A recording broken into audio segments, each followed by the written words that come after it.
ഇനി എന്തൊക്കെയാണ് പൈൽസിൻ്റെ ലക്ഷണങ്ങൾ? പ്രധാനമായിട്ടും പെയിൻലെസ് ആയിട്ടുള്ള ബ്ലീഡിംഗ് ആണ് ഉണ്ടാവുക. ബ്ലീഡിംഗ് ആണ് പ്രധാനമായിട്ടും പൈൽസിൻ്റെ ലക്ഷണമായിട്ട് നമ്മൾ കണക്കാക്കുക. അത് തന്നെ പെയിൻലെസ് ബ്ലീഡിംഗ് ആയിരിക്കും ഉണ്ടാവുക. ഈ പൈൽസ്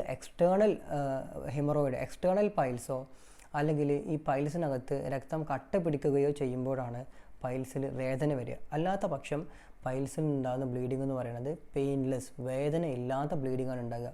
നമ്മൾ ടോയ്ലറ്റിൽ പോകുന്ന സമയത്തോ അല്ലെങ്കിൽ വൃത്തിയാക്കുന്ന സമയത്തോ സ്ട്രെയിൻ ചെയ്യുന്ന സമയത്തോ ഒക്കെ ബ്ലഡ് വരാം. അത് കണ്ടിട്ട് പലരും പാനിക് ആവാറുണ്ട്. അതുപോലെ തന്നെ മലദ്വാരത്തിന് ചുറ്റുമുള്ള ചൊറിച്ചിലാകാം, ഇറിറ്റേഷൻ ആകാം, മ്യൂക്കസ് പോലെയുള്ള ഡിസ്ചാർജുകളാകാം, പിന്നെ ഈ സ്റ്റൂളിനോട് കൂടിയോ അല്ലാതെയോ വരുന്ന സ്വെല്ലിങ്സ്, തടിപ്പുകളുമാകാം. ഇങ്ങനെയൊക്കെയാണ് നമ്മൾ പൈൽസ് ആണെന്നുള്ളത് ഐഡൻറ്റിഫൈ ചെയ്യാൻ കഴിയുന്ന ലക്ഷണങ്ങൾ നമ്മൾക്ക് കാണാൻ കഴിയുക. ഇനി പൈൽസിൻ്റെ ലൊക്കേഷൻ അനുസരിച്ചിട്ട് നമ്മൾ അതിനെ ഇൻറ്റേർണൽ ഹീമറോയിഡ്സ് ആയിട്ടും അതുപോലെ എക്സ്റ്റേണൽ ഹീമറോയിഡ്സ് ആയിട്ടും നമ്മൾ തരംതിരിക്കും. നമ്മുടെ